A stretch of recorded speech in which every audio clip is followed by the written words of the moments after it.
నమస్తే, నేను మీ దశరథ. సో ఎప్పట్లాగే ఒక ఇంట్రెస్టింగ్ టాపిక్స్తో మళ్ళీ మీ ముందుకు వచ్చేస్తానండి. ఈ రోజున భూమి, ఒక హైదరాబాద్లో భూమి అనేది బంగారం అయిపోయింది. ఒక ఎకరా అనేది కోట్ల కోట్లు. మన చిరంజీవి గారు చూస్తే కోకాపేటలో ఒక ఎకరా అనేది కొన్ని క్రోర్స్ ఆఫ్ రూపీస్ అనేది ఇచ్చేసింది. సో ఆ భూమి మీద పెట్టుబడి పెట్టాలంటే ఈ రోజున సాఫ్ట్వేర్ ప్రొఫెషనల్స్ అనేది చాలా ఇంట్రెస్ట్ చేస్తున్నారు. అసలు భూమిని కొనాలంటే వాటికి ఏమేమిగా ప్రికాషన్స్ తీసుకోవాలి, ఏమేమి ప్రీరిక్విజిట్స్ చేయాలి, ఒక ల్యాండ్ ఎలకేషన్ దగ్గర నుంచి లీగల్ డాక్యుమెంటేషన్, క్లియర్ టైటిల్, ఇలా ఎటువంటి చర్యలు తీసుకోవాలి, ఎలాగా దాన్ని అప్రోచ్ అవ్వాలి అని డిస్కస్ చేయడానికి మనతో ఉన్నారు మురళీధర్ రెడ్డి గారు. నమస్తే సార్. మేజర్గా చూస్తూ ఉంటే ప్రభుత్వం మారిన ప్రతిసారి పేర్లు మారటం అనేది ఆనవాయితీగా అయిపోతూ ఉంది. గత ప్రభుత్వంలో కొన్ని రాష్ట్రాలు చూసాం, ఇప్పుడు ఈ రాష్ట్రంలో కూడా చూస్తూ ఉన్నాం. ధరణిని భూభారతిగా మార్చడం వల్ల లాభమా నష్టమా? ఏమీ లేదు సార్. అక్కడ ప్రభుత్వానికి ఆ పేరు పెట్టడం వల్ల నువ్వు నీది పనిచేయదు, నేను చేసుకుంటున్నాను అన్నట్టుగా. లైక్ ఇప్పుడు నేను మురళీధర్ రెడ్డి ఈరోజు ఉన్నా, రేపు తెల్లారి నా పేరు ఇంకోటి పెట్టుకుంటాను. బట్ నా కాళ్ళు నా చేతులు సేమ్ అదే కదా. లైక్ ఇది వరకు మనం ధరణిలో వాడేది కొత్త ఇమేజెస్ ఏమైనా పెడుతున్నావా? శాటిలైట్ నుంచి ఫొటోస్ తీసుకొచ్చేసి లేదు. 30 ఏళ్ళ నుంచి ఏదైతే ధరణి స్టార్ట్ అయినప్పటి నుంచి ఏ ఇమేజెస్ ఉన్నాయో అవే ఉన్నాయి, కానీ ఏం మార్చలేదు. కనీసం వాడే రెఫరెన్స్ ఇమేజెస్ ఎక్కడి నుంచి వాడుతున్నారు? ఎన్ఆర్ఎస్కి సంబంధించిన భువన్ ఇమేజెస్ను వాడుతున్నాం, అది అఫీషియల్. అవి భువన్లో పోయి చూసుకున్నా కానీ అప్డేటెడ్ ఉంటున్నాయి, కానీ మన ధరణిలో అప్డేటెడ్ లేవు. రేపు తెల్లారి వచ్చే ధరణిలో కూడా అప్డేట్ వస్తుందా రాదా తెలియదు. ధరణిలో మాట్లాడితే ఇది ఎంతసేపు 80-78 రకాల ప్రాబ్లమ్స్ ఉన్నాయని చెప్పేసి మాట్లాడుతున్నాం. ఎస్, అవేమో థియరటికల్. టెక్నికల్గా చూసుకున్నప్పుడు ఇమేజ్ లేనిది నువ్వు నీ ప్రపోజ్డ్ ప్రాజెక్ట్ ఎక్కడుంది, నీ ఎగ్జిస్టింగ్ ప్రాజెక్ట్ ఎక్కడుంది, దాని మార్కింగ్స్ ఎట్లా తెలుస్తాయి నీకు? అండ్ మీన్ వైల్ ఇప్పుడు కర్ణాటక లోపల టీపన్స్ ఉంటాయి, లేకపోతే విలేజ్ నక్షాలు ఉంటాయి. ఒక వ్యక్తికి సంతానం పెరుగుతున్నప్పుడే కానీ వాళ్ళు అమ్ముకున్నప్పుడే కానీ సబ్ సర్వేలు వచ్చేస్తూ ఉంటాయి. వాటిని కొలిసిచ్చడం ఎవరిది బాధ్యత? గవర్నమెంట్దే ఉంటుంది. బట్ దీన్ని గవర్నమెంట్ వాళ్ళు స్కిప్ చేసేసి నువ్వు ఎన్ని చేసినా వేస్టే. కాబట్టి ప్రతి చిన్న సబ్ సర్వేని కూడా, అంటే 125 సర్వే నెంబర్ ఉంటే 125/A అంటే 125/A లేకపోతే A/1, లేకపోతే ఇంకెవరికైనా సేల్ చేస్తే 1/1/2 అని చెప్పేసి ఎన్ని వస్తున్నా కానీ వీటన్నిటికీ సపరేట్గా నువ్వు రిజిస్టర్ చేసేటప్పుడే ఉత్తరం ఏంది దక్షిణం ఏంది మనిషి కాదు పెట్టాల్సింది. అంటే ఉత్తరానికి శంకర, దక్షిణానికి ఇంకొకరని చెప్పకుండా అక్కడున్న సబ్ సర్వే నంబర్ రాయాలి. రాసి ఇస్తేనే అది రియల్ది. అది లేకుండా రిజిస్టర్ అవుతున్నాయని నేను చెప్తా ఇప్పటికీ. సో అట్లా రిజిస్టర్ కావడం వల్ల ఒక రియల్ ఓనరు లిటిగేషన్లో పడుతున్నట్టే లెక్క. అతను అమ్ముకోవాలనుకుంటాడు సార్. ఒక సర్వే 10 ఎకరాలు ఉన్నాడంటే ఆ 10 ఎకరాలకు ఒక 50 మంది ఉంటారు. నేను చెప్తున్నా, అట్లాంటి వాళ్ళు ఉన్నది చెప్తున్నా నేను. వీళ్ళందరికీ ఎట్లా తీసుకుపోయి ఇస్తారు మీరు సర్వేలు? మరి ఇంకెందుకోసం మెయిన్ దీనిపైన స్కోప్ పెట్టాలి. ఎంతసేపు చూసినా కలెక్టర్ ఆఫీస్ నుంచి అక్కడ ఉన్న సర్వేయర్స్ మనం ఏదైనా రిక్వెస్ట్ చేసే పెద్ద ప్రాబ్లం ఏంటంటే, కలెక్టర్ ఆఫీస్ నుంచి నేను భూ సర్వే చేస్తున్నాము, ఆ నీమ్స్ జైరాబాద్లో నీమ్స్ అనేది వచ్చింది. ఎన్నేళ్ళు చేస్తారు సార్ నీమ్స్ సర్వే? వీళ్ళు నాకు అర్థం కాదు. నీమ్స్కి పోతున్నాం అంటారు. లేకపోతే ఆ గవర్నమెంట్ ప్రాజెక్ట్స్ కోసం ఒక గార్డెన్ చెక్ చేస్తాము అది ఇది అంటారు. కానీ యాక్చువల్గా ప్రాబ్లం ఏది? వీళ్ళందరూ ఓట్లు వేసింది ప్రజల కోసం పెట్టుకున్న ఈ అధికారులు ప్రజలకు ఒక ప్లేస్, అంటే వాళ్ళకు లిటిగేషన్స్ వస్తూ ఉంటాయి, అవిటిని సెట్ చేయడానికి వస్తలేరు ముంగటికి. అది మెయిన్ ఉన్నది సార్. మీన్ వైల్ ఈ నక్షాలు, విలేజ్ నక్షాలు ఇది వరకు ఉండేటి ధరణి లోపల అప్లోడ్ చేసేవాళ్ళు. ఒక్కటి గుర్తుపెట్టండి సార్, ఇమేజ్ ఇది వరకు అంటే మనం చైన్ తోటి కొలిసేవాళ్ళం. ఒక chain certain amount of meters అవుతుంది, లేకపోతే స్క్వేర్ యార్డ్స్ అవుతుంది. ఇప్పుడు మనం అది మాట్లాడుకోవద్దు, డెఫినెట్గా సపరేట్ సబ్జెక్ట్ అవుతుంది.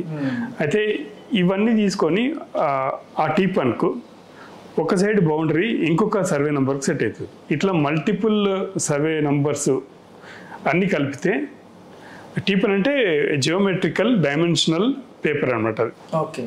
అది లింక్స్లలో ఇస్తారు, చైన్ లింక్స్లలో. సో దాన్ని కన్వర్ట్ చేసుకొని మనము ఫీట్ కానీ మీటర్స్లలో వేసుకొని విలేజ్ నక్షాలకు వెళ్ళిపోతుంది. విలేజ్ నక్ష అంటే గ్రామ పటము. ఆ గ్రామ పటాలన్నీ కలిస్తే మళ్ళీ సపరేట్గా ఇట్లా వచ్చేస్తుంది. ఇది ధరణి లోపల అప్డేట్ చేస్తున్నారు. ఇది వరకు అది స్టార్ట్ చేసినప్పుడు దాంట్లో టీపన్ పెట్టిండ్రు సార్. అండ్ ప్రతి మండలం లోపల ఉన్న ఆఫీసులలో కూడా టీపన్ ఉండేది. బట్ ఈ రోజు నేను ఛాలెంజ్ చేస్తున్న టీపన్స్ కనబడతలేవు. అమీన్పూర్ లోపల ఇప్పుడు నేనే వెతుకుతున్నా 929 సర్వే అని చెప్పేసి టీపన్ లేదు. ఏడీ ఆఫీస్లో పోయి టీపన్ అడిగితే టీపన్ లేదు. ఎవరైనా అడుగుదామంటే నాకు సంబంధం లేదు, ఇది ఈ ధరణి అప్డేట్ అప్పుడైతుంది అప్పుడు రండి అని చెప్తున్నారు. నా ఒక్కని ప్రాబ్లం కాదు, ప్రతి ఒక్కరికి ఇదే ప్రాబ్లం. అండ్ ఏదన్నా అడుగుదాము చెప్పుదాం అనుకుంటే మనం లంచాలు ఇచ్చేసి తిరిగితే కానీ పని అవుతలేదు. సో అల్టిమేట్గా మన సామాన్యునిది టైం చాలా ఇంపార్టెంట్, డబ్బు, ఇవి రెండు కూడా ఖరాబ్ అవుతున్నాయి. అండ్ ఇది వరకు ROR1 రికార్డ్స్ ఆఫ్ రైట్ అని చెప్పేసి ఒకటి ఉంటుండే, అది కూడా పేపర్ దాంట్లో ఉంటుండే క్లిక్ చేస్తే. అది ఎందుకు తీసేసిండ్రో పాత టీఆర్ఎస్ గవర్నమెంట్ తెలియదు. యాక్చువల్గా ఇన్ఫర్మేటివ్ పర్పస్లో నువ్వు సైట్ పెట్టినప్పుడు ఇన్ఫర్మేషన్ లేకుండా నువ్వేం చేస్తున్నావు అక్కడ, అది చాలా ఇంపార్టెంట్. నువ్వు ఇంకొకటి లేటెస్ట్గా టెక్నాలజీ వచ్చింది ఇప్పుడు, ట్రింబుల్ అని చెప్పేసి డిఫరెంట్ మెజరింగ్ టూల్స్ ఉన్నాయి. అండ్ వీటి ద్వారా నీకు కోఆర్డినేట్స్ అనేటివి ఉన్నాయి, KML ఫైల్స్ అనేది చెప్పేసి డౌన్లోడ్ చేసుకోవడం. దానివల్ల AutoCAD వచ్చింది, లేకపోతే ఇంకో GIS టూల్స్ ఉన్నాయి. వాటి లోపల నువ్వు టీపన్ అవసరం లేదు, టీపన్కి ఈక్వల్గా ఉన్నది కోఆర్డినేట్స్ అవసరం ఉంటుంది సార్. రైట్, ఇక్కడ ఒక పాయింట్, అక్కడ ఒక పాయింట్. నీకు ఈ విలేజ్ నక్షాకు ఆర్ ఈ టీపన్ అంటే సంబంధిత సర్వే నంబర్కు ఈ కోఆర్డినేట్స్ ఉన్నాయని రాస్తే సరిపోద్ది. అది ఎందుకు పెడతలేరు వీళ్ళు? అది పెడితేనే ధరణి సక్సెస్ అయినట్టు ఫస్ట్. ఎందుకంటే ఒక పాయింట్కి XY డైమెన్షన్స్ ఉంటాయి. నెక్స్ట్ వచ్చేసి ఓరియంటేషన్, నార్త్కి ఎట్లా తిరిగిందని చెప్పేసి. అదర్వైజ్ కోఆర్డినేట్స్, ఆ కోఆర్డినేట్స్ దేంట్లో ఇస్తున్నారు? మ్యాక్సిమం UTMలో ఇవ్వాలి, UTM కోఆర్డినేట్స్ అని అంటారు. ఇంకా డెప్త్గా మనం పోవద్దు. సరే, ఇప్పుడు ఒక సామాన్యుడు కళ ఏంటంటే ఒక స్థలం కొనుక్కోవాలనేది తన జీవిత కళ. అలాంటి ఎప్పుడు జీవితాంతం సంపాదించిన డబ్బంతా తీసుకెళ్ళి ఆ భూమి మీద పెడితే సిద్ధమవుతాయి. సో ఇప్పుడు రీజనల్ రింగ్ రోడ్ అని చెప్పేసి, ఫోర్త్ సిటీ అని చెప్పేసి, లేదా ఫార్మా సిటీ అని చెప్పేసి, ఫ్యూచర్ సిటీ అని చెప్పేసి, ఇవన్నీ కూడా ఏషియన్ హైవే 44 అని ఇవన్నీ కూడా చెప్పి అక్కడ కొనాలి అనే ఒక ఆతృతతో ఉన్న ఒక సామాన్యుడికి ఆ ల్యాండ్ అనేది టైటిల్ క్లియరెన్స్ కావచ్చు, లేదా ఆబ్లిగేషన్స్ ఏమైనా ఉన్నాయని కావచ్చు, లేదా వాటి గురించి అది ఎలా చెక్ చేసుకోవాలి సార్? చెక్ చేసుకోవాలి. భూ రికార్డ్స్ ఉంటాయి సార్. ఓకే, భూ రికార్డ్స్ లోపల చేశాల పహాని అని చెప్పేసి, పహాని అని చెప్పేసి, కాసా పహాని అని చెప్పేసి, అడంగల్ అని, ROR ఇవి వచ్చేసినాయి అనమాట. సో దీని ప్రకారం ఎవ్రీ ఇయర్ 1954 అనుకుంటా, అప్పటి నుంచి ఎవ్రీ ఇయర్ రికార్డ్స్ వస్తాయి. అయితే స్టార్టింగ్లో 54లో మాత్రమే గొలుసు రాతలలో రాసినవి ఉంటాయి, మిగతా అన్ని కూడా పర్ఫెక్ట్గానే ఉంటాయి. సో వాటి లోపల ఏ ఇయర్లో ఆ సర్వే నెంబర్లో ఎవరున్నారు, ఆ ఓనర్ ఎవరు, అది ఎటువంటి భూమి, నెక్స్ట్కి వచ్చేసరికి అతనికి అనుభవదారు ఎవరు, అది ఇనాం వచ్చిందా ఇంకేంటిది, క్లియర్గా రాసి ఉంటుంది. దాన్ని ట్రాక్ చేసుకుంటే దాన్ని అంత కరెక్టే ఉన్నది అని చెప్పేసి చూడొచ్చు. అందుకే ఈ కోఆర్డినేట్స్ అడిగింది నేను, కోఆర్డినేట్సే కానీ. అండ్ ఈ మధ్య జరిగింది ఒక పెద్ద పొరపాటు. ఏం చేస్తుందంటే ప్రభుత్వం గమనిస్తుందా లేదా, లేకపోతే అధికారులు కావాలని చేసిరా పక్కన పెడితే, మనం విలేజ్ సర్వే మొత్తం చూసేవాళ్ళం. ఒక సర్వే నెంబర్ 364 అని చెప్పేసి కొట్టేస్తే విలేజ్ సర్వే నెంబర్ అన్నీ కనిపించేటి. బట్ లాస్ట్ 15 days నుంచి విలేజ్ సర్వే నెంబర్లు అన్నీ మాయం చేసేసి ఓన్లీ 364 అనేది కనిపించినట్టు చేస్తున్నాడు. దానివల్ల ఈ పర్సన్ ఏం గెయిన్ అవుతున్నాడు sir? Real owner of the పర్సనే కానీ, కొనాలనుకునేవాడే కానీ దాని గురించి అవగాహన తీసుకునేవాడు. ముందేమున్నది, వెనకకేమున్నది, ఆ ప్రాజెక్ట్ చుట్టుపక్కల ఏమున్నాయి. ఇప్పుడు నేను బయట ధరణి కంటే బెస్ట్, అంటే భూభారతి కంటే బెస్ట్ సైట్లో బయట పనిచేసింది. దాని లోపల ఏంటంటే X నుంచి Y దాకా డిస్టెన్స్ ఎంత, 0.1 నుంచి 0.1 క్లారిటీ ఉంటుంది నాకు డిస్టెన్స్ ఎంత అని చెప్పేసి. నెక్స్ట్ వచ్చేసి పాలిగన్, ఓ చతురస్రమ లేకపోతే దీర్ఘ చతురస్రమ, షడ్భుజమా, లేకపోతే పిచ్చిగా ఇట్లా గీతలు తీసుకున్నా కానీ దాని ఏరియా అనేది వచ్చేటట్టుగా మనకు తెలియాలి. సెకండ్ వచ్చేసి నీ యూజర్కి అనేది సపరేట్ లాగిన్ ఇవ్వాలి. అయ్యడం వల్ల నీ సొంత ప్రాజెక్ట్స్ దాంట్లో వేసుకోవచ్చు కదా సార్. ఇది నా ప్రాజెక్ట్ ఇక్కడ ఉన్నది, ఇక్కడ ఒకటి ఉన్నది, నా ప్రపోజ్డ్ ఇక్కడ ఉన్నది. అండ్ గవర్నమెంట్ ఏవైతే ప్రాజెక్ట్స్ ఉన్నాయో అవి ఇక్కడ రాసి ఉంచాలి, క్లిక్ చేస్తే వచ్చేటట్టుగా ఉండాలి. ఎన్ని ఉన్నాయి సార్ దాంట్లో పనులు చేయడానికి, ఏదో జరుగుతున్నది. కానీ ఈరోజు మనకు అవకాశం ఇస్తే డెఫినెట్గా నేను టీంలో ఉంటే బాగానే చేయగలుగుతాం మనం. ఇప్పుడు మనకి ఒక భూమి కొనేటప్పుడు దాని ముందు ఫస్ట్ ప్రికాషనరీ ప్రాసెస్గా ప్రీ ప్రాసెస్గా లీగల్ క్లియరెన్స్ అంటారు, లీగల్ ఒపీనియన్ అంటారు. ఆ లీగల్ ఒపీనియన్ అంటే ఏంటి సార్, అందులో ఏం జరుగుతుంది, ఏం చేస్తారు? ఫస్ట్ లీగల్ ఒపీనియన్ అయినా కానీ ఈ అగ్రిమెంట్ రాసుకునేటప్పుడే కానీ నేను చెప్పే పాయింట్లో పనిచేస్తున్నాయి సార్. ఒకటి వచ్చేసి ఈ రికార్డ్స్ చెక్ చేసుకుంటాం.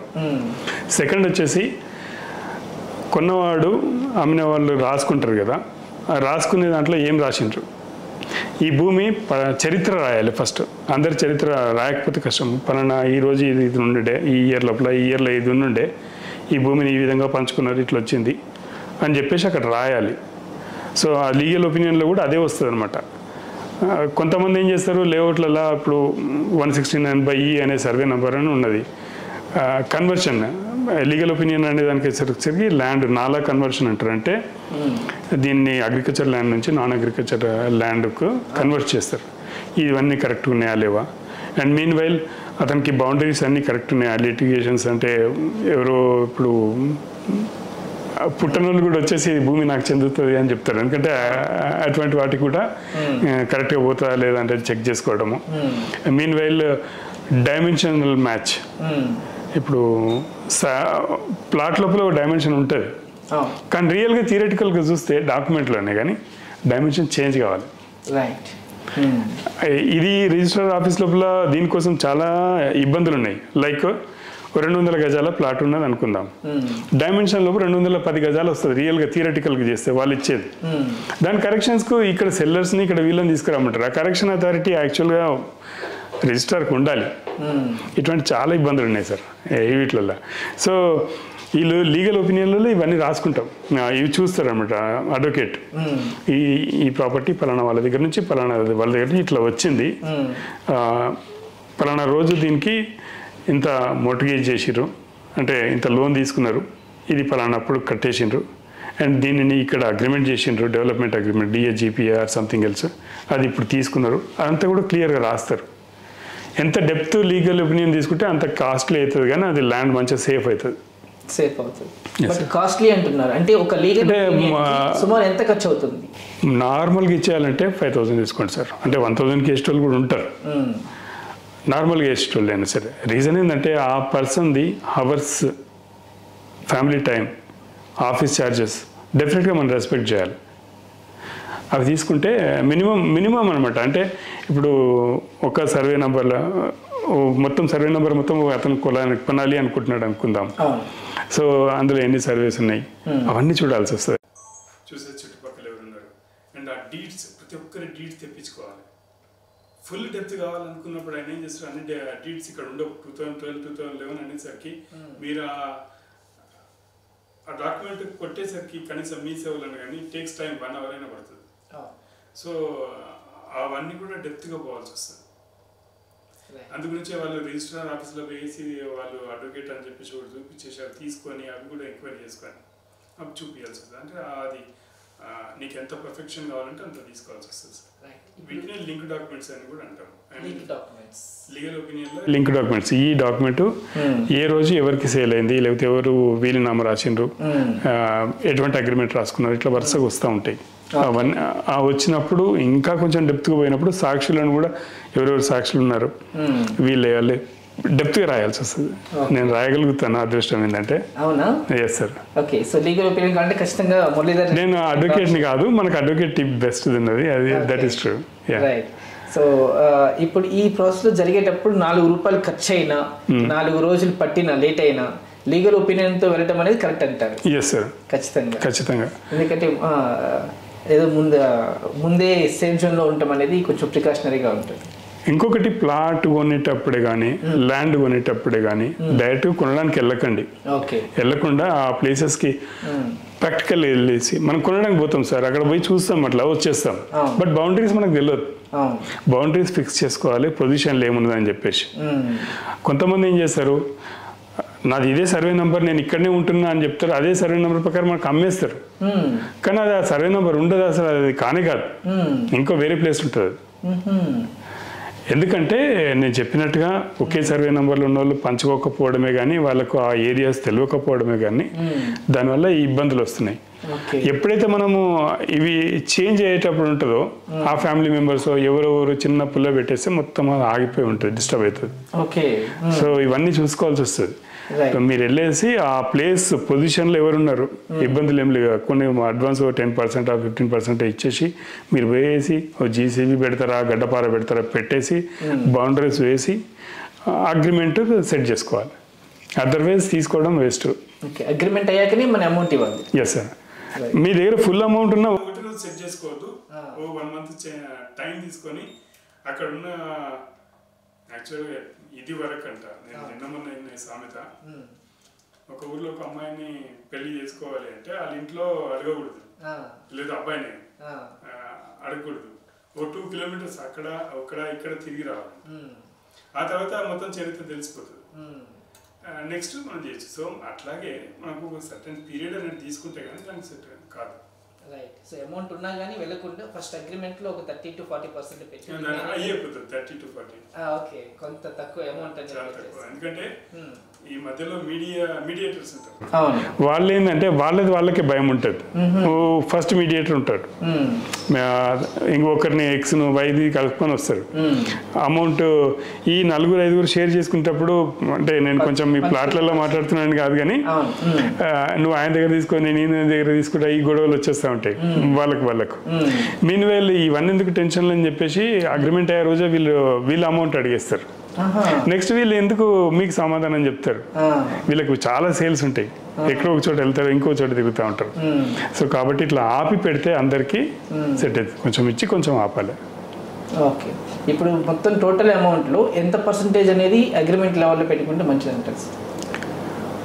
డిపెండ్స్ సార్ ఆ ప్రాపర్టీ వాల్యూని బట్టి. ఎందుకంటే పెద్ద వాల్యూని తీసుకొచ్చి నార్మల్ అగ్రిమెంట్లో పెట్టుకున్నాం 20 లక్షలు అన్నప్పుడు 5 లక్షలు మ్యాక్సిమం పెంచి పెట్టచ్చు, అంతవరకు పెట్టచ్చు. ఇప్పుడు మనం చూస్తూ ఉంటే ఇలా ఇండివిజువల్గా ప్లాట్స్ కొనుక్కోవడం బెటర్ అంటారు, లేదా వెంచర్స్లో చాలా మంది వేస్తూ ఉంటారు. ఒక రెప్యుటేటెడ్ సంస్థ వాళ్ళు కానీ ల్యాండ్ లార్డ్స్ దగ్గర తీసుకొని వెంచర్ వేస్తూ ఉంటారు. ఈ వెంచర్ వెళ్ళటం అనేది బెస్ట్ అంటారు? సార్ నేను లేటెస్ట్గా అంటే ఈ మధ్య మంచి వెంచర్స్ తయారవుతున్నాయి కానీ ఇప్పటికీ హెచ్ఎండిఏ కానీ లేకపోతే మన డిటిసిపిఏ కానీ ఆర్ ఈ మధ్య రేరా అంటే 2013లో వచ్చింది రేరా, నేను డెప్త్గానే ఉన్నా వీటన్నిటి పైన. కొన్ని ప్లేసెస్లో అన్సాటిస్ఫైడ్గానే ఉన్నాను సార్. రీజన్ ఏంటంటే వీళ్ళు చెప్పడం ఒకటి, బట్ నేను ఒక ప్లాట్ కొనడానికి నేను ఇందాక అడిగినట్టుగా నేనే ఒకటి ఎంక్వైరీ చేయడానికి ట్రై చేసిన. హెచ్ఎండిఏ పరిధిలో ఉన్న ఏరియాలో ప్లాట్ కొనదలుచుకున్నాను నేను, ఇక్కడ పలానా సర్వే నంబర్ లోపల పలానా ప్లాట్ పలానా ఏరియాలో అని చెప్పేసి. హెచ్ఎండిఏలో నేను ఎవరిని కాంటాక్ట్ అవ్వాలి? సో కాంటాక్ట్ అవ్వడానికి ట్రై చేస్తే వాళ్ళు రెస్పాన్స్ అవ్వరు. నెక్స్ట్ అఫీషియల్ ఈమెయిల్ పెట్టినప్పుడు రెస్పాన్స్ అవ్వరు, పోనీ అక్కడ పోయినప్పుడు రెస్పాండ్ అవ్వరు. సో అటువంటి రెడ్రెసల్ సిస్టమ్ అనేది సరిగ్గా లేనంత వరకు మనము యాక్చువల్గా మనము ఈమెయిల్ అన్న పెట్టాలి, లేకపోతే పర్సనల్గా వేసి ఈ ల్యాండ్ కొనుక్కోవచ్చు అని వాళ్ళు చెప్పాలి. రీజన్ ఏంటంటే అప్రూవల్ లేఅవుట్స్ అప్రూవల్ ఉంటాయి కదా సార్, టెంపరీ అప్రూవ్ ఒకటి ఉంటుంది, పర్మనెంట్ ఆక్యుపెన్సీ అప్రూవ్ ఒకటి ఉంటుంది, ఐ మీన్ రేర్ అది ఒకటి ఉంటుంది. ఇంత ఉన్నా సరే మీరు అక్కడ పోయి సైట్లో పోయి చూస్తే 30 feet రోడ్ అంటారు కదా ఎక్కడైనా సరే, అక్కడ ఒక 5 feet ఇక్కడ 5 feet మధ్య వాక్వే దాంట్లోనే ఇచ్చేస్తారు సార్. 30 feet రోడ్ అంటే 30 feet రోడే ఇవ్వాలి, మెన్షన్ చేయాలి. ఆ వాక్వేని కూడా అందంగా తయారు చేయడం కోసం హైట్ పెంచుతారు. అది 20 feet కూడా కాదు, మళ్ళీ దాంట్లో ఏ కార్ ఎక్కడ పెట్టుకుంటారు సార్ పార్కింగ్ వచ్చినప్పుడు. ఇంకా కొంచెం డెప్త్గా పోతున్నాం, ఒక విలేజెస్ లోపల కానీ లేకపోతే సిటీలో హైదరాబాద్లో ఉన్న పెద్ద ప్రాబ్లం ఏంటంటే కాలనీస్ ఏర్పడి అన్ని కూడా జీపీ లేఅవుట్స్. హైడ్రా వచ్చేస్తుంది ఆ జీపీ లేఅవుట్స్ లోపల నీకు ర్యాంప్స్ అనేవి లోపల పడుతుంటాయి రోడ్ల మీద. ర్యాంప్స్ అనేది పడనీయొద్దు, అవసరం ఉంటే దాన్ని పడేమో భవిష్యత్తులో నీకు సర్టెన్ ఏరియా అనేది ఉంటుంది ల్యాండ్ విడ్త్, ఆ రోడ్ విడ్త్ మెయింటైన్ చేయాలి కాలనీస్లో. అది మెయింటైన్ చేయకపోవడం వల్ల అవుట్ ఆఫ్ సబ్జెక్ట్ మాట్లాడుతున్నాం కానీ కార్ పార్కింగ్లో అయితే పిల్లలు ఆడుకోవడానికి బయటకు వెళ్తారు, ఓడి క్రికెట్ బాల్ వేస్తారు దాని మీద, ఆ ఓనర్కి నచ్చదు. సో పిల్లలు ఎక్కడ ఆడతారు సార్, ఆ పిల్లలు ఎక్కడ ఆడతారు? మీరు ప్రతి కాలనీలో మీరు గమనించండి, కెనాల్స్ లేకపోతే ఈ డ్రైనేజ్ సిస్టమ్స్ లోపల డైరెక్ట్ తీసుకుపోయి చెరువులు వేసేస్తారు, లేకపోతే కెనాల్లో పడుతుంది. యాక్చువల్గా ఒక సెప్టిక్ ట్యాంక్ పెట్టాలి, ఏం చేతగానప్పుడు సోకాలు పెట్టి పెట్టాలి, అక్కడ నుంచి పంపాలి. నీ సీవేజ్ ప్లాంట్ అనేది పక్కన పెట్టి దానికి బడ్జెట్ ఎక్కువైపోతుంది అనుకుందాం. మా ఏరియాలో పటాన్చెరు ఏరియా లోపల లైబ్రరీ ఫీజు వసూలు చేస్తారు, లైబ్రరీ లేదు. ఒక పటాన్చెరులో ఉన్నది, కానీ మండలాలు ఎన్ని ఉంటాయి, ఎన్ని మండలాలకు లైబ్రరీలు ఉన్నాయి, లేవు. ఆడుకోవడానికి స్థలాలు ఉంటాయి, ఓన్లీ జీపీ పంచాయతీ ఆఫీస్, మన ఎంపీపీ మండల మెయిన్ ఆఫీస్ ఎమ్మెల్యే క్యాంపస్ ఉంది, దాని లోపల కొంచెం ఆడుకోవడానికి స్థలాలు ఉన్నాయి పిల్లలకి. అంటే ప్రతి ఒక్కడు పోయి రోడ్డు క్రాస్ ఆడుకొని రావాలన్నా సార్. సో పిల్లలకు కానీ లేకపోతే వృద్ధులకి కూర్చోడానికి కానీ ప్లేసెస్ లేకుండా, అవుట్ ఆఫ్ సబ్జెక్ట్ అంటే ఇదే. మా ఊరికే కృష్ణారెడ్డిపేటకు నాకు తెలిసి 100 నుంచి 150 ఎకరాలు గవర్నమెంట్ ల్యాండ్ ఉంటే 1 ఎకరా లేకుండా చేసేసిండ్రు. ఇప్పుడు దానదత్తాలు చేసేస్తుంది ఏది మన గవర్నమెంట్. దానాలు గవర్నమెంట్ ఏ అధికారం ఇచ్చింది సార్ వీళ్ళకు? అది పెట్టింది పలానా గుడ్ల కోసమో గ్రామం కోసమో పెట్టిన ప్లేసెస్ అవి. నీకు అది ఇవ్వాలంటే 5 ఎకరాలు 10 ఎకరాలు 15 ఎకరాలు 100 అంతస్తులు కట్టుకొని లేని వాళ్ళకు కూడా ఎక్స్ట్రా ఇన్లు ఇచ్చేసి మిగతా అంతా కూడా పార్క్లే కానీ ఎమ్యూనిటీస్ కానీ స్పోర్ట్స్ ఏరియాస్ కానీ ఓపెన్గా లైబ్రరీస్ కానీ ఇవన్నీ పెట్టి సెట్ చేయాలి. ఇప్పుడు జిహెచ్ఎంసీ అది మన హైదరాబాద్లో వచ్చిండ్రు, 3 ఇండ్లు కూలగొట్టేసారు, అపార్ట్మెంట్లు, పెద్ద లొల్లి అయింది, మళ్ళీ క్లీన్ చేసారు. అదొకటే సెట్ చేస్తే అయిపోయిందా? నా 100-150 ఎకరాలు ఎక్కడ పోయింది ఊర్లో? అంతే కదా. సో ఇదే ప్రశ్న సార్. రైట్. ఇప్పుడు ఎలాగో హైడ్రా వచ్చింది కాబట్టి టాపిక్ చెప్తున్నాను సార్. ఒక ల్యాండ్ కొనుక్కున్న వ్యక్తి ఆ ల్యాండ్ హైడ్రా పరిధిలో ఉందా లేదా అని ఎలా చెక్ చేసుకోవాలి? ఎందుకంటే రేపు వచ్చిన కట్టిన తర్వాత హైడ్రాలో ఉందంటే ఇంకా అదంతా బూడిదలో వస్తున్న హైడ్రా పరిధి ఉన్నది సార్. యాక్చువల్గా ఏంటంటే హైడ్రాలో మనము తీసుకుందాం సబ్జెక్ట్ అంటే హైడ్రాలో వచ్చేస్తాను. ఎలా చెక్ చేయాలి సార్? ఒకటేమో లేక్స్ ఒకటి సైట్ ఉంది, నేను ఇస్తాను హైదరాబాద్ది. ఆ లేక్స్ ఎక్కడెక్కడ ఉన్నాయి, హైదరాబాద్ అంటే ఏమున్నాయి సార్? హైదరాబాద్కి సంబంధించిన ఇప్పుడు GHMC outer ring road area ఉందా? అవుటర్ రింగ్ రోడ్ ఏరియాది ఉంది. సో వాళ్ళని అడిగిన అఫీషియల్గా ఫోన్ చేసి ఇది మా ఊరు, నా ఊరు హైదరాబాద్ పరిధిలో ఉందా లేదా, పలానా ప్లాటు హైదరాబాద్ పరిధిలో ఉందా, అది ఐ మీన్ ఎటువంటి బఫర్ జోన్లో వస్తుందా లేకపోతే ఎఫ్టీఆర్లో వస్తుందా మీరు చెప్పగలరంటే వాళ్ళు చెప్పేస్తారు. కొంచెం దీంట్లో హైదరాబాద్లో రెస్పాన్సెస్ ఈ మధ్య వస్తున్నాయి. మీన్ వైల్ హైడ్రా లోపలనే ఇంకా కొంచెం డెప్త్గా పోయినప్పుడు సపోర్ట్ సర్వీసెస్ సరిగ్గా కనిపిస్తలేవు. ఐ మీన్ మాట్లాడడం ఒకటి, రియల్గా చూస్తే ఆ ప్లేసెస్ అవి సెక్యూర్ అయితే కాలేవు. రైట్. ఇప్పుడు చూస్తుంటే చాలా మంది ఎంప్లాయ్మెంట్ చేసుకుని చాలా మంది ఉన్నారు సార్ హైదరాబాద్లో. లక్షల జీతాలు ఉంది, కానీ భూమి మీద పెట్టాలంటే ఆ భూమికి ఇప్పుడు ఒక అమ్మాయికి 4-5 బాయ్ ఫ్రెండ్స్ అలా ఉన్నట్టుగా ఒక స్థలానికి 4-5 ఓనర్స్ ఉంటారన్న భయంతో భూమి మీద పెట్టడం అనేది చాలా రేర్ గా జరుగుతూ ఉంది. కానీ భూమిని నమ్ముకున్నవాడు ఇప్పుడు దాకా చెడిపోయింది లేదు. సో ఒక ఎంప్లాయీ ఒక భూమిని కొనాలనుకుంటే ఎటువంటి చర్యలు, ఎటువంటి ప్రికాషన్స్ తీసుకోవాలి? అండ్ ఆ ఎంప్లాయీ ఒక సాఫ్ట్వేర్ ప్రొఫెషనల్ కి ఆ భూమిని కొనే క్రమంలో లోన్స్ అనేది వస్తుందా రాదా? Yes sir. ప్రస్తుతానికి హెచ్ఎండిఏ కానీ డిటిసిపి కానీ మీన్ వెళ్ళి రేరా ఈ అప్రూవల్ ఉన్న ప్లాట్లలోనే ప్లాట్లు అయితే అవి తీసుకోవాలి. తీసుకునేటప్పుడు కొంచెం డెప్త్గా మీరు ఎంక్వైరీ చేసుకోవాలనుకుంటే ఇవి అప్రూవల్ ఉంది కదా అని అనుకోకుండా, అప్రూవల్ ఉన్నంత మాత్రం సరిపోదు, ఆ ప్లాట్ కొనగానే సరిపోదు. ఎందుకంటే డెఫినెట్గా కొలిచేటప్పుడు కొద్దిగా చైన్ ఇట్లా వేసేసారు అనుకోండి సార్, అది ఇళ్ళకి వచ్చేస్తుంది. అంతే కదా. రైట్. అందు గురించి మేనేజ్ చేసుకుంటారో ఏది చేస్తారో కానీ అది అప్రూవల్ అయిన సరే మళ్ళీ అమెండ్మెంట్కి పెట్టుకుంటా ఉంటారు, ఏదో చేస్తారు దాన్ని. సో అదొకటి చూసుకునేటప్పుడు వాళ్ళు పోయి ఆ ప్లేస్ ఎక్కడైతే ఉన్నదో వాళ్ళున్న ప్లేస్లో ఒక గూగుల్ మార్క్ చేసుకోమని, ఓకే, అది చేసుకొని వచ్చేసి అది ఏ సర్వే నెంబర్లో ఉందో రియల్గా ధరణిలో చూసుకోవాలి. ఎలా చెక్ చేసుకోవాలి సార్? అది ధరణి లోపల వీళ్ళు ఇచ్చిన సర్వే నెంబర్ ఉంటుంది, ఇన్ని సర్వే నంబర్లు అని ఉన్నది కదా, అన్ని సర్వే నెంబర్లలోనే ఉంటుంది. మీన్ వెల్ ఇంకొక టిప్ కూడా ఇస్తున్నాను, బెస్ట్ టిప్. మార్క్ ఉంటుంది 17.668 ఆర్ సంథింగ్ అని, మళ్ళీ 18.336 అనేది కోఆర్డినేట్స్ ఉంటాయి. ఓకే, అది కాపీ చేయాలి. కాపీ చేసి భువన్ 2D ఇమేజ్కి వెళ్ళిపోండి. దాంట్లో వేసేస్తే ఎగ్జాక్ట్లీ మీరున్న లొకేషన్ దాంట్లో దొరికిపోతుంది, మీ సర్వే నెంబర్ వచ్చేస్తుంది అక్కడ. రైట్. సో ఇదేదో పని మన తెలంగాణ గవర్నమెంట్ చేసుకుంటే మేము ఎంతో బాగుపడతాం కదా సార్లు. ఈ రంగనాథ్ సార్ అంటాడు ఒక 6 సైట్లు ఉంటాయి అవన్నీ చూసుకో, పిచ్చోళ్ళు 6 సైట్లు ఎవరు చూస్తారు సార్? ఆ లేయర్లు 6 ఒకటి దాంట్లో పెట్టాలి కదా. నేను డ్రాఫ్ట్స్మెన్గా మాట్లాడుతున్నా. ఒక నీటి వనరులకు సంబంధించిన ఒక సైట్ ఉంటుంది, దాంట్లో పోయి చూస్తే వాడు నీటి వనరులకు సంబంధించిన ఇన్ఫర్మేషన్ ఎక్కువ పెడుతున్నాడు, సైట్ అర్థమే కాదు దానికి. దానికి సంబంధించిన లేఅవుట్ తీసుకుపోయి అట్లీస్ట్ ఒక అది మీరు లేయర్స్ గురించి అయితే ఐడియా ఉంటాయి కదా. లేయర్స్ అంటే నెంబర్ ఆఫ్ పేజెస్, ఒక 5 పేజీలు ఉన్నాయి అనుకుందాం. ఒక పేజీని తీసేస్తే కింద ఏం పేజీ కనబడుతుంది, దాన్ని ఫ్రీజ్ చేస్తే ఇంకో పేజీ తీసేస్తే అది యాక్టివ్ అవుతుంది. అంటే ఒకే ప్లేస్లో ఇవన్నీ కనబడేటట్టుగా పెట్టే శక్తి ఈ హైడ్రాకు ఉండాలి. పొలిటికల్ మ్యాప్ ఉంటుంది. ఇప్పుడు సార్ చెప్పిన రంగనాథ్ గారు చెప్పిన వాటిలో పొలిటికల్ మ్యాప్ ఒకటి వచ్చింది, జియోలజికల్ సర్వే వాళ్ళు చేసింది ఒకటి ఉన్నది, 3 మ్యాప్లు వచ్చినాయి ఇప్పుడే. ఇట్లా మొత్తం 5-6 మ్యాప్లు ఉన్నాయి. ఇవన్నీ తీసుకొచ్చి దాని మీద ఒకదానికి మళ్ళీ సర్వే ఆఫ్ ఇండియా వాళ్ళు చేసింది అనుకుందాం. అండ్ నెక్స్ట్ 80 years కింద చేసిన టీపన్కి సంబంధించిన మ్యాప్స్ ఉంటాయి, విలేజ్ నక్షలు. ఇవన్నీ కూడా ఒకదానికి ఒకటి అప్డేట్ సిస్టమ్కి ఏమైంది, స్టాఫ్ని పెట్టుకోవాలి. ఒకటేసారి అమౌంట్ అవుతుంది, 10 సార్లు కాదు. 4 రకాల ఉద్యోగాలు 10 మందికి ఇచ్చినట్టు అయితే స్కిల్ అప్ చేస్తే ఎంతమంది ఉన్నారు మన దగ్గర పనిచేస్తాం. అది ఇదేం చేయకుండా 1-2 స్టాఫ్ని పెట్టేసి నాకు తెలియదు రేపు రా, అక్కడ బోర్డు పెట్టేసేయాలి సార్ వీళ్ళ ఆఫీస్లో, సార్ రేపు రా అని చెప్పేసి ఇంకా చెప్పలేక చెప్తున్నా.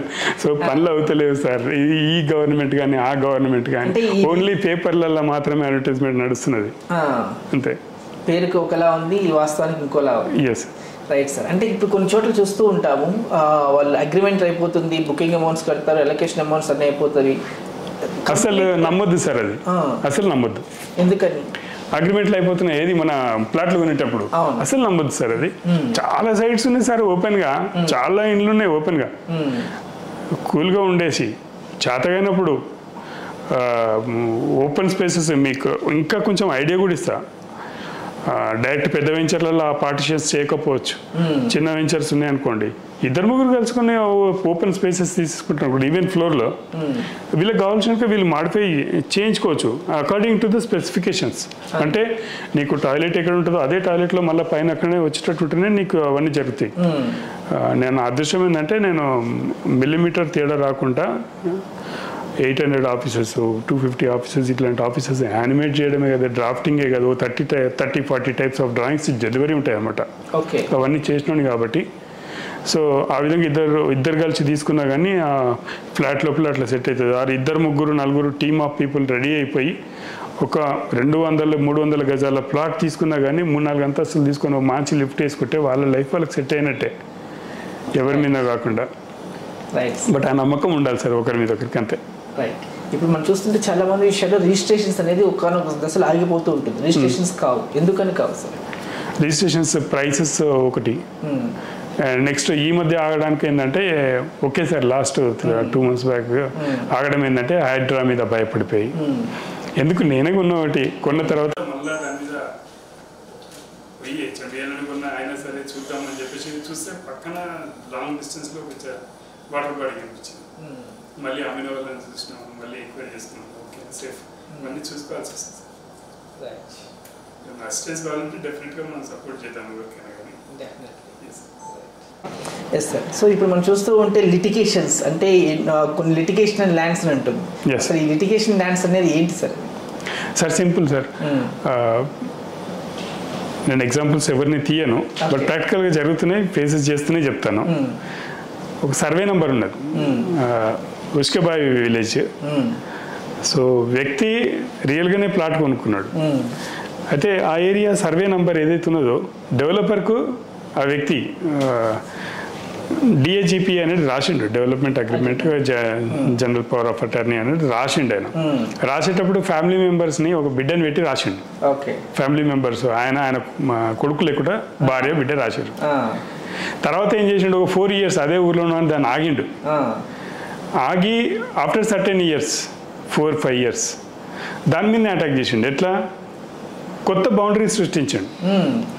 బౌండరీస్ అనేది టీపన్ లోపల నార్త్కు ఒక పర్సన్ ఉంటాడు, సౌత్కు ఒక పర్సన్ ఉంటాడు. మళ్ళీ ఈయన ఉన్న దాంట్లో ఒకటి అమ్మిన తర్వాత ఆయన పాటుకుంటాడని ఈయనకు తెలవాలి ఎవరు ఉంటారు. బౌండరీస్ అన్ని రోడ్లను పెట్టేసిండు, ఎందుకంటే లేఅవుట్ అయిందని చెప్పేసి.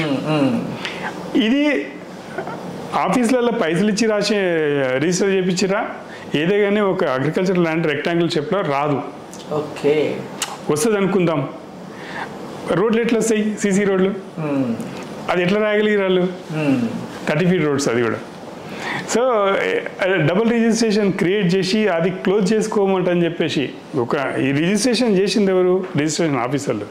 ఎంక్వైరీ చేయకుండా ఫ్యాబ్రికేటెడ్ డాక్యుమెంట్స్ తోటి చేసిరు. సో రియల్ ఓనర్స్ సఫర్ అవుతారు. ప్రాబ్లం వచ్చేసి తహసీల్దార్ది, రిజిస్టర్ ఆఫీసర్స్ది, కోర్ట్స్ది. ఎందుకంటే కోర్ట్స్ కూడా వెరిఫై చేయాలి వాట్ ఈస్ హ్యాపెనింగ్ అని చెప్పేసి. ఆ కోర్ట్స్ ఏం చేస్తే నెక్స్ట్ పెండింగ్ డేట్ అని పడేస్తూ ఉంటాయి. ఆ పడేయడం వల్ల కొంతమంది కరప్టెడ్ ఆఫీసర్స్ ఆ అమౌంట్ తీసుకోవడం వల్ల ఈ కేసెస్ పెరుగుతూ ఉంటాయి. ఇది ఒక రకమైన లిటిగేషన్. సెకండ్ లిటిగేషన్ వచ్చేసి నీ ప్లేస్లో నువ్వు లేవనుకుందాం కొన్ని రోజులు, అది నీది ఉన్నది ఏం కాదు కానీ వేరేవాడు వచ్చేసి మా తాత మా నాయనమ్మ నాకు పైసలు ఇవ్వాలి, అది నాది, కొద్ది దూరం, అది ఇది అని చెప్పేసి వాడు వస్తాడు. ఆ పైసలు ఇస్తామని పోయినా కానీ వాడు అట్లా కాదు ఇంకేదో వస్తుంది. ఇది ఒక రకమైన లిటిగేషన్. లేదనుకుంటే ఆడవాళ్ళు వేసేదంటే చిన్నపిల్లలు ఆర్ డెవలప్మెంట్కి ఇచ్చిన తర్వాత ఈ మధ్య ఇది చాలా ఇంపార్టెంట్.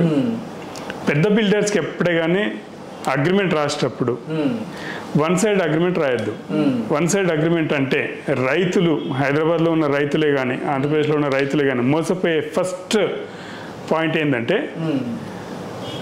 వాళ్ళని గుడ్డిగా నమ్మొద్దు బిల్డర్లను.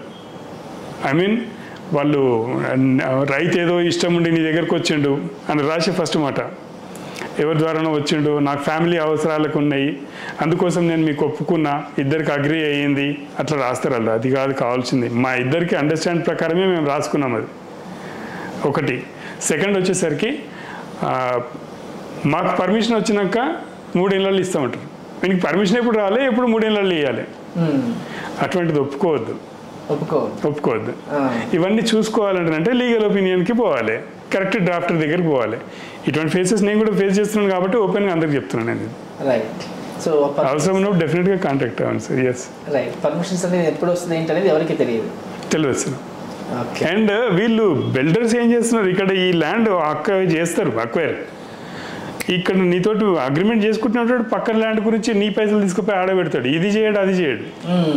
అందుకోసమే రేరా లోపల 70% అమౌంట్ పెట్టేసి బిల్డింగ్ కంప్లీట్ చేయడానికే చేయమని చెప్పేది. అండ్ అదే రేరా చేసేటప్పటికి వచ్చి క్వాలిటీ చెక్ చేస్తుందా చేసేదాన్ని. కర్బ్ స్టోన్స్ ఉంటాయి రోడ్లు పక్కన వేసేది, తనతో ఊడిపోతాయి. సో ఆ హెచ్ఎండిఏ లేఅవుట్లలో అవన్నీ చూడండి, మ్యాన్ హోల్స్ ఉంటాయి. మ్యాన్ హోల్స్ డ్రాయింగ్ పెట్టుకొని రియల్గా పనిచేస్తే మ్యాన్హోల్ పర్ఫెక్ట్ పనిచేస్తుంది. అదర్వైజ్ రెడీమేడ్ మ్యాన్హోల్ ఉంటుంది, అది తీసుకొచ్చాను అక్కడ పెట్టాలి. ఈ మధ్య FRP గ్లాస్ ఉంటాయి కదా వాటితో వచ్చేస్తాయి. అదేం లేదు, లేఅవుట్ అంటే చూడడానికి అందంగా అనిపించాలి, అవుతుంది అక్కడ ఫెయిల్యూర్ అవుతుంది సార్. సో ఇప్పుడు మన ప్రేక్షకులకి ఆడియన్స్కి ఎవరైతే ల్యాండ్స్ అనేది పర్చేస్ చేయాలనుకుంటున్నారో వాళ్ళకి మీరు ఫైనల్గా చెప్పేది ఏంటి సార్? చేయండి సార్, తప్పకుండా చేయండి. అయితే లీగల్ ఒపీనియన్స్ తీసుకునే ముందు మీరు సొంతంగా మీరు చేసేయచ్చు. అది ROR అంటే భూ రికార్డ్స్ తెచ్చుకోండి. పలానా సర్వే నెంబర్కి సంబంధించినవి నాకు రికార్డ్స్ కావాలి అంటే ఈ మండల ఆఫీస్లో ఒక 1 week 10 days టైం తీసుకొని వాళ్ళు ఇచ్చేస్తారు రెవెన్యూ ఆఫీస్లో. అవి మీరు సర్వే చూసుకోవాలి. ఒక సర్వే నెంబర్ సబ్ సర్వే ఉంటుంది కదా, ఏ ఇయర్లో ఏముంది, ఏ ఇయర్లో ఎవరున్నారు అని చూసుకోవాలి. చూసుకుంటే అక్కడ సెట్ అవుతుంది. సెకండ్ వచ్చేసి రేరా అప్రూవల్ కానీ HMD అప్రూవల్ కానీ DTCP అప్రూవల్ ఉన్నాయా లేవా. ప్రైవేట్ ల్యాండ్ తీసుకొని పోయినప్పుడు నీ హద్దుబందులు, నీ సర్వే, గ్రామనక్ష, అందుకే ఈ ధరణి భూభారతి అనే ఓ వెబ్సైట్ లోపల తప్పనిసరిగా గ్రామనక్ష పెట్టాలి అని చెప్పేది అనమాట. ఎందుకంటే నీ సర్వే నెంబర్ నువ్వు చూసుకుంటే దాని యూజ్లెస్ సైట్ ఎందుకు సార్ మనకు ధరణి కానీ అది కానీ. ఐ మీన్ నీకు పక్కనున్న సైట్సే కానీ అవన్నీ తెలిస్తేనే కదా ఒక వెంచర్ అన్నప్పుడు అందులో ఎన్ని సైట్స్ ఉన్నాయి వీళ్ళు చూసుకోగలుగుతారు. ఆ అవకాశము ప్రజలకు మీరు ఇవ్వగలగాలి. అండ్ మనం కూడా దాన్ని కరెక్ట్గా చూసుకోవడానికి వీలవుతుంది. అక్కడ వేసి ఎన్ని సర్వేలు ఉన్నాయి, దీని లోపల ఈ ప్లాట్ ఇక్కడ నాకు వస్తుంది అని చెప్పేసి. Right. Sir. Right sir. So ఇలా ఎవరైతే మనకి ల్యాండ్ భూమి మీద పెట్టుబడి పెట్టాలనుకున్న వాళ్ళందరికీ కూడా ఒక విలువైన సూచనలు సలహాలు ఇచ్చారు sir. Thank you so much. So భూమిని నమ్ముకున్న వాళ్ళు ఎప్పటికీ కూడా బాగుపడతారు. అండ్ ఇంకొకటి లాస్ట్ పాయింట్ సార్ ఏమనుకోదు, ప్లీజ్. ఫామ్ ల్యాండ్స్ లోపల పెట్టుబడి పెట్టినప్పుడు చుట్టుపక్కల బౌండరీస్ లేకుండా మీకు ఫామ్ ల్యాండ్ రాస్తే తీసుకోకండి. ఓకే. సిసి అండ్ ఆర్ అని అంటారు హైదరాబాద్ది. ఈ రూల్ ప్రకారం ఏంటిదంటే అగ్రిమెంట్ లోపల కరెక్ట్గా ఉండాలి. ఓకే. ఈ చుట్టుపక్కల బౌండరీసే కానీ టర్మ్స్ అనేది పర్ఫెక్ట్గా ఉండాలి. అవి లేకుండా అగ్రిమెంట్ రాసుకోకుండా ఏ పనులు చేయకండి. అగ్రిమెంట్ టైంలోనే మన హద్దులు కూడా పలకరించాలి. ఎస్ సార్, మొదటి నుంచే సార్ హద్దులు పలకరిస్తేనే దానికి వాల్యూ. అంతే.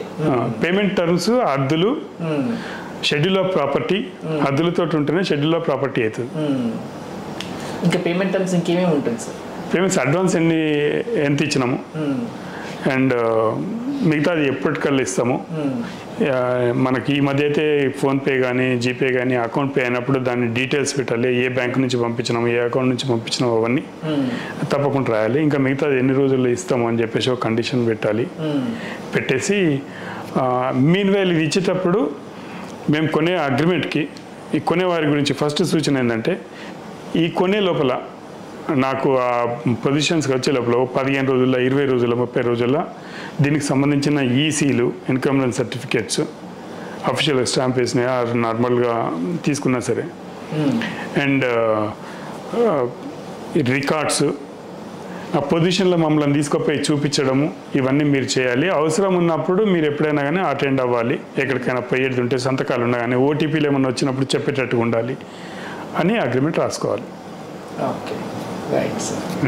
Right sir. ఫామ్ ల్యాండ్ కావచ్చు, ప్లాట్స్ కావచ్చు, అన్నీ కూడా డీటెయిల్గా చెప్పారు. ఇంకా ఏదైనా డౌట్స్ ఉన్నా కానీ మా ప్రేక్షకులు ఖచ్చితంగా మిమ్మల్ని కాంటాక్ట్ అవుతారు. మీ మెయిల్ ఐడి ఇవన్నీ కూడా మేము షేర్ చేస్తాము. ఖచ్చితంగా they will approach you. Okay sir. Thank you so much sir for sharing the valuable information. Thank you so much sir. Right. So ఇదండి, చూసారు కదా, ఒక భూమి గురించి కొనాలంటే, ఒక ప్లాట్ కొనాలన్నా, ఒక ఫామ్ ల్యాండ్ కొనాలన్నా కానీ అసలు ఏ నాలెడ్జ్ లేని వ్యక్తికి కూడా కంప్లీట్గా ఒక ఫుల్ డీటెయిల్ డిస్క్రిప్షన్ అనేది ఇచ్చేసారు.